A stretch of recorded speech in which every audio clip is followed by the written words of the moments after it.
O Guará-News está de volta e o assunto agora, eleições.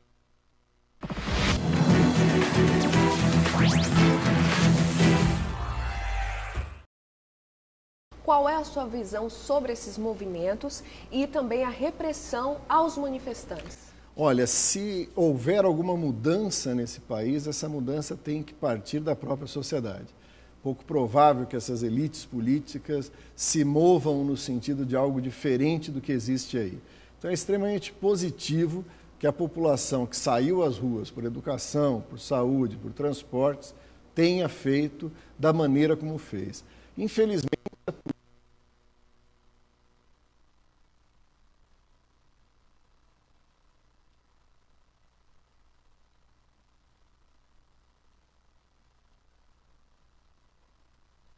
agora há uma série de prisões, inclusive inconstitucionais, como nós temos visto. A gente pôde ver nessas manifestações algumas bandeiras de partidos. Sim. O que o senhor acha sobre isso, a participação? Os partidos políticos que estão ao lado das lutas sociais, não de agora, não das manifestações, mas que resistem, inclusive, ao desmonte do Estado, que resistiram à reforma da Previdência, que lutam pela reforma agrária, é natural que nesse momento de lutas sociais nas ruas também ali estivessem. Eu vejo com muita naturalidade a participação ali dos partidos. Não no sentido de controlar ou dirigir numa ou noutra direção, mas de ao lado dos manifestantes construir uma mudança. Sobre esse assunto de repressão, como o senhor colocou aqui, a repressão aos manifestantes, nós estamos vendo agora em rede nacional, em todo o Brasil, e esse assunto se espalha por todo o mundo, o caso dos 2 jovens que morreram, que foram assassinados por policiais. O que o senhor acha dessa polícia, dessa estrutura atual?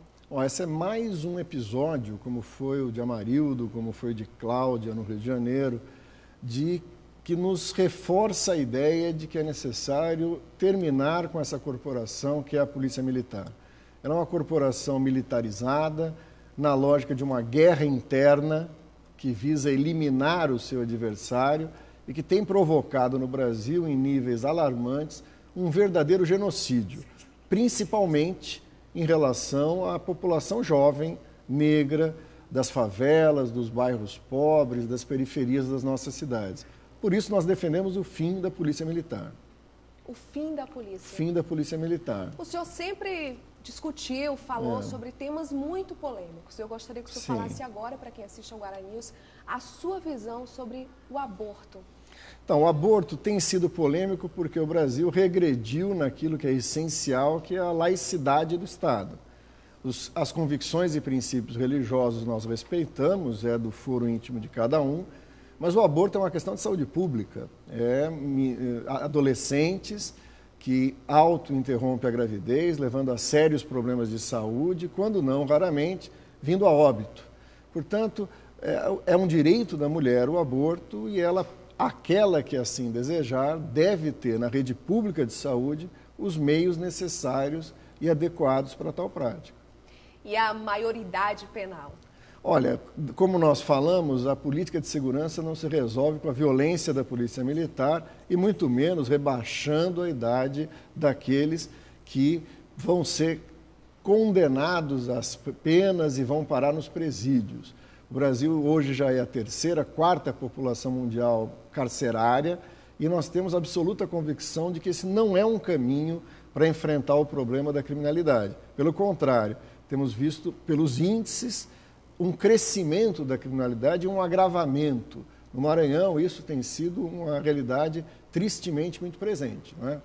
Isso mesmo, o Complexo Penitenciário de Pedrinhas também é notícia nacional, é das penitenciárias mais perigosas do Brasil. O que o senhor acha disso? Então, nós temos que começar a pensar a própria estrutura penal, o direito penal, uma lógica punitiva, uma lógica de tentar esconder da sociedade aquele que comete um ato desviante, sem se preocupar nas condições em que ele vai cumprir a pena.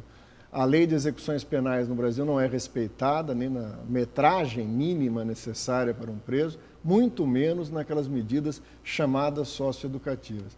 Então é necessário pensar em penas alternativas, é necessário pensar em um novo Código Penal e é necessário fundamentalmente romper com aquilo que causa essa desigualdade tão profunda que certamente está na base da violência. E sobre a legalização da maconha? Então, a maconha mata menos gente do que a guerra contra as drogas, né? Ela pode ser, através de estudos, liberada, sob controle do Estado, seja a sua produção, seja a sua comercialização, e ela deve ser pensada num conjunto de políticas, né? Não é apenas um incentivo ao seu uso, né? Mas inclusive a políticas de redução de danos, a políticas esclarecedoras, e que a gente acabe com aquilo que é o maior problema nisso, que a ilegalidade traz, que é o tráfico, que é a violência ligada a isso, que é o tráfico de armas, e que acaba penalizando não aquele usuário de classe média que, de certa forma, já vivencia uma legalização da maconha, mas aquele exatamente que está nas periferias da classe trabalhadora e que acaba indo para a cadeia, indo sofrer uma pena por algo que poderia ser absolutamente evitado, como a gente vê em vários países. Aqui a capital maranhense, São Luís, sofre muito com relação Sim. à questão do transporte público. É insuficiente, é a frota quebrada, sem manutenção, sem troca, longas esperas nas paradas de ônibus. E essa situação acontece quase em quase todo o país. O que o senhor acha desse sistema de transporte público que deve ser feito para melhorar? Transporte público deve ser público, deve ser feito por empresas públicas, com verba pública, porque ele é um direito. Ele não pode ser entregue a concessionários privados, porque eles daí vão ter a necessidade de oferir um lucro. E esse lucro costuma vir da não renovação da frota, da utilização de linhas nobres, deixando as linhas necessárias à maioria da população ao abandono, uma política de valorização do preço da tarifa que não corresponde a um aumento e uma carreira decente para trabalhadores, motoristas, cobradores, etc. Portanto, nós defendemos a estatização do transporte e o seu oferecimento à população como um direito. Essa é a única solução, já foi testada no Brasil, já se falou em tarifa zero em algumas experiências, mas infelizmente reverteu-se isso a favor de concessionários, não raramente em troca de financiamentos eleitorais, o que é uma pena, né? Candidato, o Maranhão também tem uma questão política muito forte. Qual a sua visão sobre essa vida política maranhense e essa situação atual? Então, olha, nós precisamos mudar profundamente a política brasileira. Ela é algo que transpira e se fundamenta num tradicionalismo muito grande, né? Num centro de poderes, de elites, de oligarquias quase, que não cabe num Brasil moderno como é o Brasil, um país na nossa dimensão e com as tarefas que ele tem pela frente, né? O arcaísmo na política brasileira, da troca de favores, dos grupos de poder, acaba concentrando enorme riqueza, poder, controle da informação em poucas mãos, em regiões, e aqui no Maranhão nós temos um fator quase paradigmático desse tipo da velha política que queremos enterrar, né?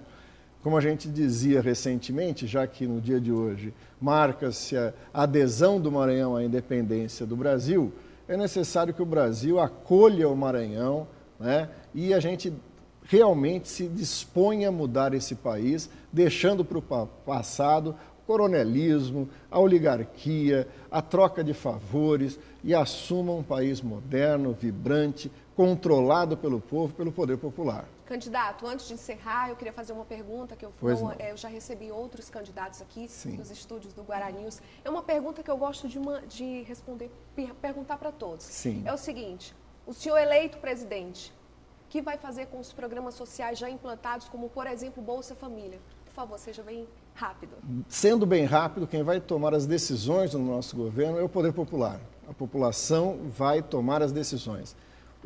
Os programas sociais são programas emergenciais. Enquanto emergenciais, podem ser mantidos, mas eles não podem virar moeda de troca política, moeda de favor político e deixar intocadas raízes que causam miséria nesse país. O poder popular muda, mudando o capitalismo, caminhando para o socialismo. Muito obrigada pela sua presença aqui. Eu que agradeço. Muito boa sorte. Obrigado, eu que agradeço a oportunidade e desejo um bom trabalho para todos vocês.